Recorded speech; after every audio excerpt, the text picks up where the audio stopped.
วันนี้พาทุกคนมาอัปเดตซินเตอร์สีหอมกันนะพี่น้องอันนี้เป็นไฟลูกของแท้เลยพี่น้องบอกเบิ่งเป็นหนวดพอค่ากับบุมีอ่ะบุมีเลยไม่ประตู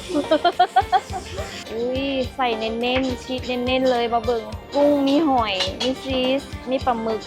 แผ่นเซาห่ามันกีบแผ่นแบบใหญ่เด้ออันนี้บอกเบอร์เกอร์จีนเท่าใด20盘，เจ้ามาตรงไหน3好吃，好ซื้อ撒不来，非常好吃。อยากถ่ายรูปไปอวดเรามาเจอแฟนคลับของ แม่นบอกสบายดีพี่น้องขอต้อนรับเข้าสู่ซองน้องพุทธสอนชาแนล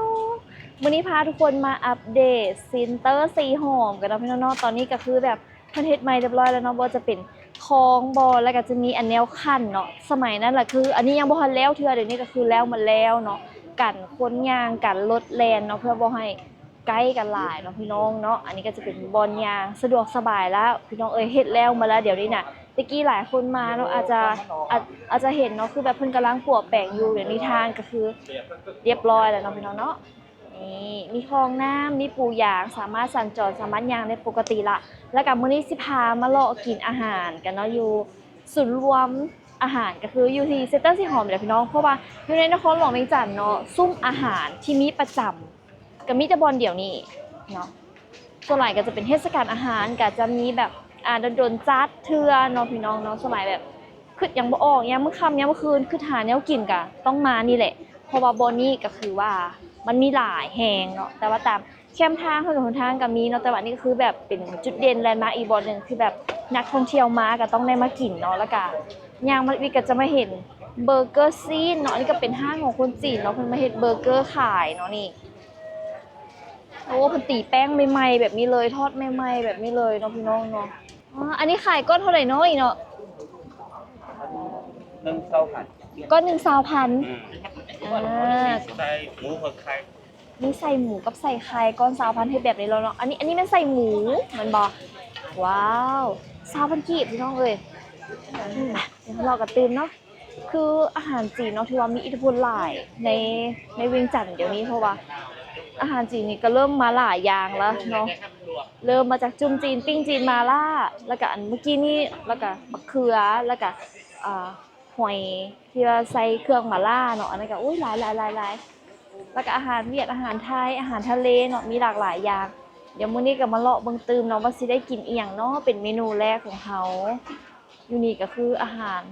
หลายเลยแหละเลือกบ่ถูกเลยตะกี้จะมีข้าวห่อไข่เนาะพี่น้องเนาะอยู่ที่เซ็นเตอร์นี่นะแต่ว่าเดี๋ยวนี้บ่เห็นเพิ่นมาขายข้าวห่อไข่ละก็เลยว่าบ่ได้กินซ้ำเนาะผูกงามๆมานะพี่น้องผู้ใดเคยเห็นบ่ดอกนี่อันนี้ก็มีพัดพี่น้องมาเบิ่งอยู่นี่เพิ่นทับเป็นเงินหยวนพร้อมได้พี่น้องเลยเนาะมีทางเงินกีบเงินหยวนบ่อันนี้เป็นภาษาจีน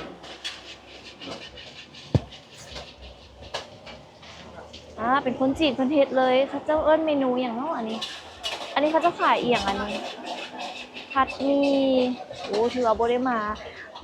โดนเนาะห่างห้านนี่ก็ถือว่าหลายเลยเนาะป้าปิ้งไก่เป็นตาแซ่บเนาะปิ้งไก่ใส่บักงานี่ขายจังไหนเนาะอันนี้15,000ขายดีบ่ขายดีอยู่ตาแซ่บเด้หั่นเด้ไปเดี๋ยวเลาะเบิ่งตื่มเนาะเดี๋ยวสิเลาะเบิ่งมีจักล็อกเนาะ1 2 3 4 5 6กว่าล็อกนะล็อกแถวนี้เลยพี่น้องพิซซ่าถาดละ200 บาทสบายดีป้าอันนี้น่ะอีหยังน้อยเนาะกำลังสิเฮ็ดฮาวายเอียนว้าวแผ่นหนึ่งขายเท่าไหร่แผ่นหนึ่ง25เปียง1 25แผ่น1 150,000บ่ถาดหนึ่งเนาะนี่อุ้ยเบิ่งเพิ่นเฮ็ดก่อนอันนี้น่ะฮาวายเอียนบ่ฮาวายเอียนนี่มีหยังแน่มีมันนาน มีแฮมมีบักนาดโดยแล้วก็ชีสซับมันเลยอเมริกาโน่โอ้โหมื้อหนึงนี่ขายหมดประมาณจักแผ่นอ้ายประมาณ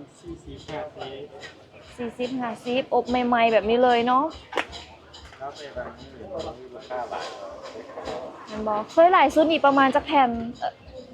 เดี๋ยวนี้เพิ่งเฮ็ด ไปเฮียนมาแต่ใส่เฮ็ดพิซซ่านี่ อ่า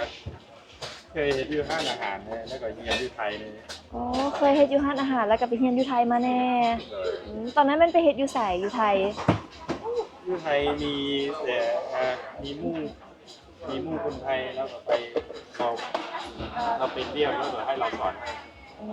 โดยขายดีเด้อฮะนี่เด้อมาบางมื้อนี่คือแบบบ่ได้กินหมดเลยหน้าใดก็ได้ เดี๋ยวนะ มีมายังเหลืออยู่บัดนี้เขาซื้อมาเลือกกินก่อนเด้อ อันนี้เขาจะเอิ้นหน้าหยังเจ้า อ๋อ อันนี้เขาจะเอิ้นหน้าหยังฮะซีฟู้ดแผ่นหนึ่งเปียงหนึ่งพร้อมกินเลยเด้อ อันนี้เขาจะเอิ้นหน้าหยังเนาะ ตัวนี้แฮมเฮด แฮมเฮดพี่น้องเปียงหนึ่ง25,000กีบเนาะแผ่นหนึ่งใหญ่ๆแบบนี้เลยเหลือ1,500,000หรือว่าประมาณ200 บาท ได้2บอล บ่ใส่ก็ได้ เพิ่มก่อนฮ้อนๆเลยบ่ทันได้เย็นเนาะเครื่องเพิ่นออกใหม่ตลอดแผ่น25,000กีบแผ่นบักใหญ่เด้ออุ้ยใส่เน้นๆชีสเน้นๆเลยมาเบิ่งนี่มีกุ้งมีหอยมีชีสมีปลาหมึก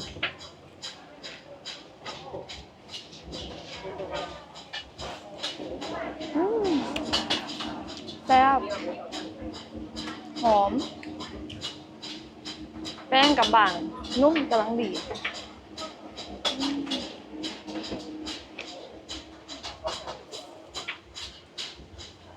อุ้ยสบายดีโอ้ยอันนี้ก็เป็นห้านหนักอีกห้านหนึ่งไม่สั่งกันเลยครับเจ๊ก่อน เมนูเด็ดแนะนำดีเนาะมื้อนี้ อันถ้าเป็นสายช็อกโกแลตที่แนะนำโบเลยโบจะเป็นเมนูที่ว่าได้ขายดีแล้วถ้ามักซานี่แนะนำซาเขียวซาไทยถ้าเป็นแบบว่ารสชาติแบบซอฟๆแม่นี่เพื่อกับนมสดแซ่บ เอาเป็น น้องตัวเอง ตัวนี้ โดยก็เนาะผสมในเด้อผสมในสองซา เรียกเขาเลยเอาอีกรสชาติใด นมกุนมแซ่บ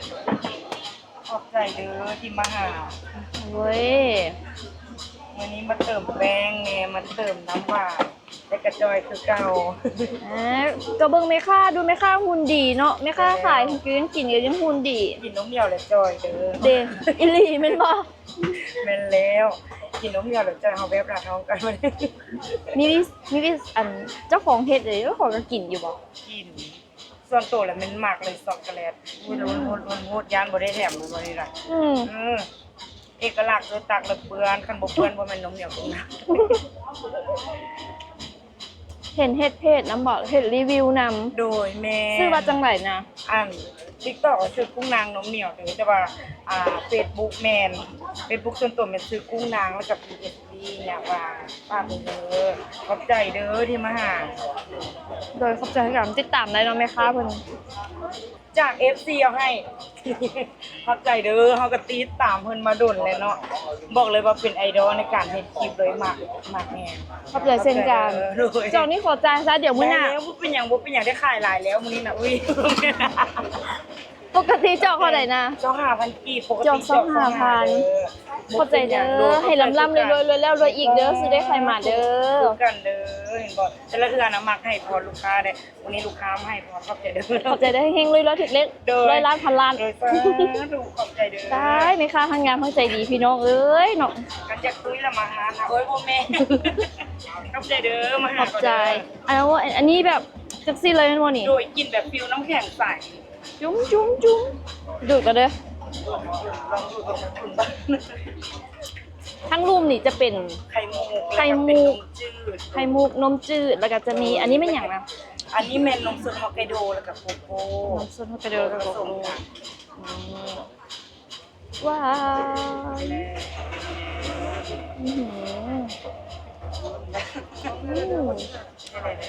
อายอยขอบใจเด้ ตาม อ เพื่อนก็เป็นนมเหนียวกุ้งนางกินกับเส้นกันเนาะต้องน้อยๆหน่อยนึง แซ่บกำลังดีโบหวานหลายหวานแบบกำลังกลมกล่อมเบยขอบใจเด้อ เขาเจอกันเด้อมาอีกเด้อมื้อหน้าน่ะ โอเค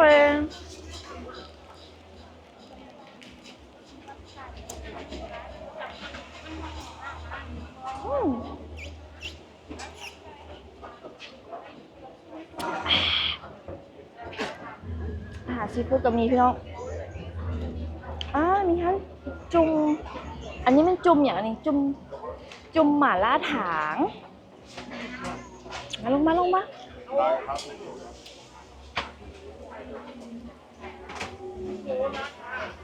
ว้าว เจออีกแล้ว โอ้ยสบายดี พอค้าหม่าล่าไฟลูก โดย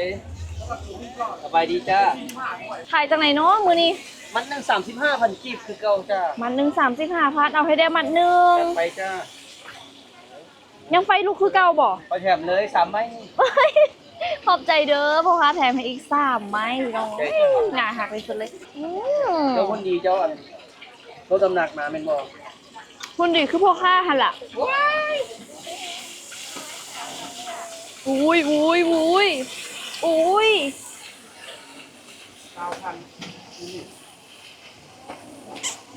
อันนี้เป็นไฟลูกของแท้เลยพี่น้องบ แม่ อก นแล้ว เบิ่งแต่หนวดพ่อค้ากับบุมีอ่ะ ก็มีเลยไม่เบิดสักลูก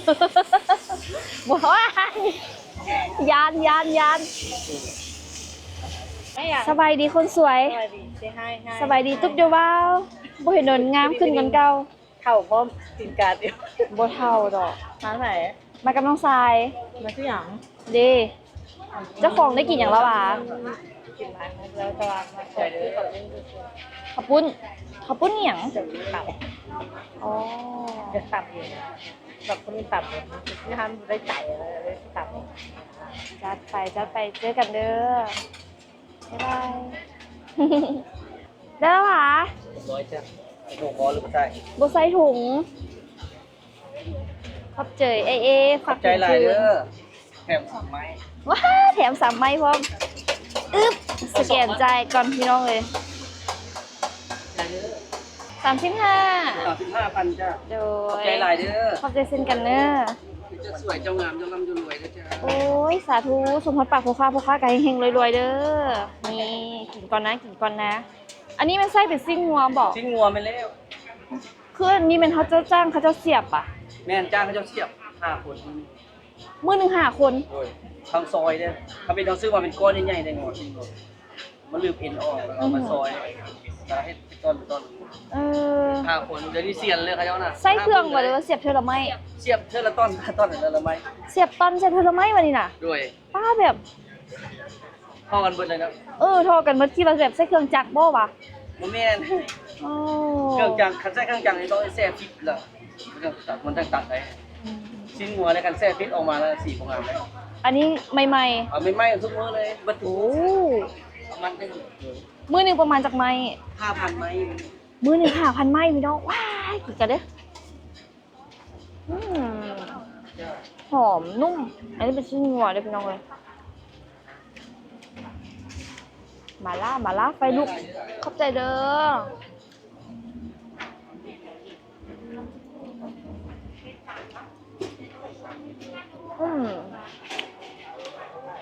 อาหารลาวก็มีเด้อพี่น้องเอ้ยอาหารลาวอาหารบ้านๆเขานี่นะจึงซีนบอเซโกะมีมุกมาดีข้าวขาหมู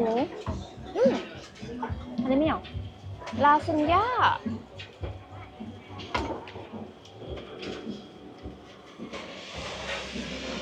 เกี๊ยว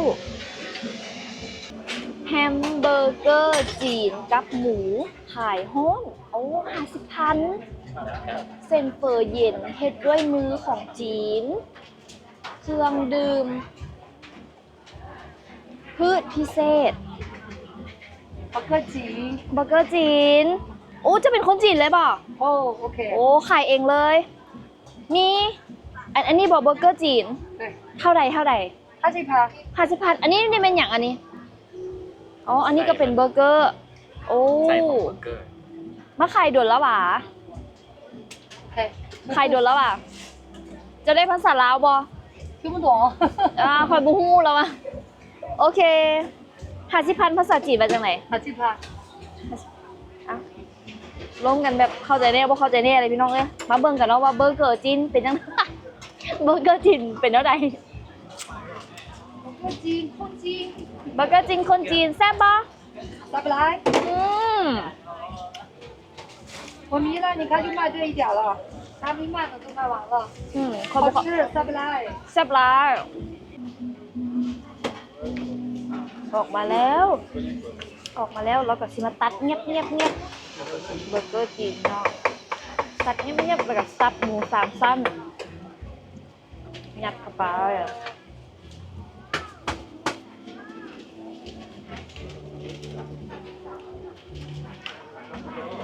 ห้าสุดท้ายของเฮาก็คือเบอร์เกอร์จีนเนาะพี่น้องเนาะ50,000 กีบนี่แป้งเพิ่นอบให้ใหม่ๆกรอบๆเลย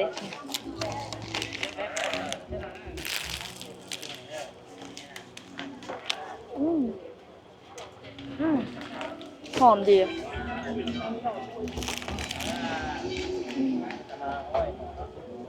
แซ่บแซ่บแซ่บมาตรงไหนแซ่บ好吃好吃下不来非常好吃非常吃แซ่บหลายยัมมี่พี่น้องเอ้ย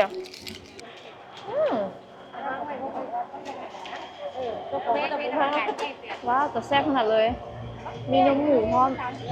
นมงัวพร้อมขายจากไหนเนาะนี่เนาะหอยเด๋หอยตัวนึง40,000นี่หอยทรงเครื่องเนาะเป็นหอยมาล่าอันนี้ไม่อย่างเต้าหู้เน่าตัวละหนึ่งเต้าหู้เหม็นเสร็จก็กับหลาของซื้อเนาะอ๋อนี่เป็นอาหารจีนท่านคนจีนโอเคยำตีนพี่น้องเมนูนี้มิจะตีนเลยมีตีนหมูตีนไก่ยำปลาล่าเอ้ยหลายอย่างซูชิก็มีของหวานข้างหน้าตอนนี้ยังออกทางด้านนอกแล้วพี่น้องเอ้ยทางด้านนอกทางด้านหน้าเนาะน้องเองเลาะนี่ก็ยังบ่ทันได้ควายเธอเด้อยังเหลืออีกหลายห้านอยู่เนาะที่ว่ายังบ่ได้ไปแวะเบิ่งแล้วก็แวะกินเนาะแต่ว่าตอนนี้อิ่มแล้วประเดิมด้วยพิซซ่า2 แผ่นก็อิ่มละนี่ป้าใส่โอเคอยู่ได้50,000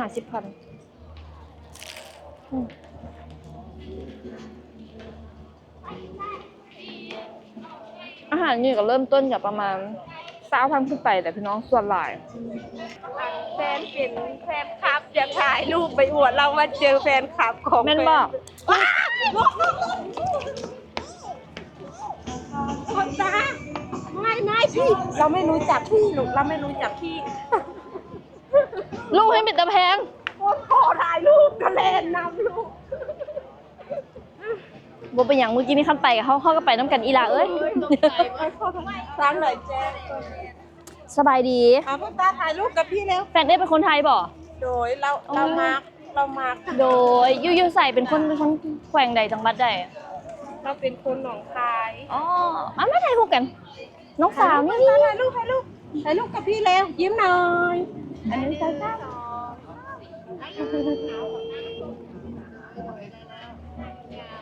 ได้อย่างกินแน่ได้หลายเลย ใจละลาย ขอบใจอีหลาอย่าแลนใช่ไหมเอ้ยตกใจ แม่ก็ตกใจแม่ก็คานเอง เมื่อกี้นี้เอ้ยกระดึงบ่ทันเอ้ยก็มิจะแลนไปน้ำน้องเลย รักก็ปล่อยทันมาตกใจเอาไปบ้านพี่เร็วมันตาไป บ๊ายบาย ก่อนขอบคุณค่ะขอบคุณ ขอบคุณค่ะโอ้ยเดี๋ยวโชคดีเด้อเดี๋ยวขอบใจเช่นกันตกใจหมดเลยอ๋อมื้อนี้เป็นมื้อเลขออกนะพี่น้องเขาจะขายลอตเตอรี่กันที่ข้างหน้าแบบนี้เลยเด้ออยู่นี่ก็จะเป็นแบบหวยดิจิตอลเนาะสามารถกดแล้วก็ออกเลขรางวัลแบบนี้ผู้ใดเคยซื้อหวยลาวบ่พี่น้องเอ้ยเดี๋ยวมื้อนี้เฮาบ่ซื้อแล้วเฮาตุดเลขมาหลายละอันนี้ก็เป็นบรรยากาศค่อยค่ำยามแลงแล้วก็เป็นแลนด์มาร์คอีกจุดหนึ่งเนาะที่แบบคนเวียงจันทน์เนาะคืออยากอาหารบ่ฮู้สิกินหยังก็มาเลาะซิเตอร์ซีโฮมเด้อเพราะว่ามีหลายโซนหลายเมนูให้เลือกกินเนาะว่าจะเป็นฝั่งนี้ฝั่งนั้นแล้วก็ฝั่งเค็มข้างหน้าอีกเนาะก็จะมีของหวานมีต่ำห่างห้านแถวนี้ก็คือแบบสุดยาวเหยียดเนาะห้านอาหารก็ถือว่าหลายโรงแรมที่พักอยู่นี่ก็หลายเนาะพี่น้องเนาะย่างไปอีกหน่อยนึงก็จะเป็นแคมป์ของที่ว่าเต้นตึกแดงสามารถเลาะลิ้นรอกินได้เนาะบริเวณนี้มื้อนี้น้องเองก็สิได้ขอตัวออกไปก่อนเนาะสิได้ออกไปหาแม่ยายเสยแล้วก็สิได้กลับบ้านเนาะต้องขอบคุณทุกคนหลายๆที่เข้ามาเบิ่งมาชมแล้วก็มากินน้ำกันเนาะคิดฮอดคิดถึงเด้อบ่ได้เห็นหน้าเห็นตากันดูแล้วผู้ใดที่ว่าเข้ามารับชมฝากคอมเมนต์เป็นกำลังใจให้น้องในเด้อเนาะแล้วก็อยากให้น้องกินเมนูใดย่างกันไปกันมาเห็นนี่โอ้ยสน้องซิมเมนูได้ให้เบิ่งแน่หรือว่าอยากพาให้น้องพาไปใส่กันคอมเมนต์ในเด้อพี่น้องเด้อขอบคุณหลายๆเด้อบ๊ายบายแล้วพบกันใหม่